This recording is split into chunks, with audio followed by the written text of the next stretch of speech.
Saudaraku, jadwal voli Liga Korea hari ini menampilkan tim yang diperkuat Megawati Hanggaster Pertiwi pada Jumat 24 November. Ya, duel Hwasong IBK Altos versus Daejeon Jongwon Respark akan tersaji hari ini pukul 17 waktu Indonesia bagian Barat. Volley-mania, Megawati dalam misi sulit ketika bertandang di markas IBK Altos kali ini. Pasalnya, Megatron wajib menang jika ingin memperbaiki posisinya di table classment.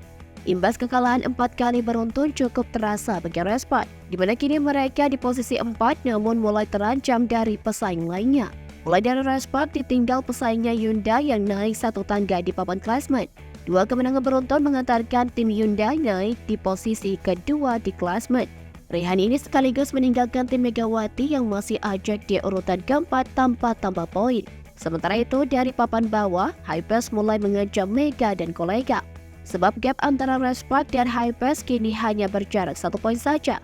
Agar posisi Respark aman di table classment, kemenangan jadi syarat mutlak Megawati CS.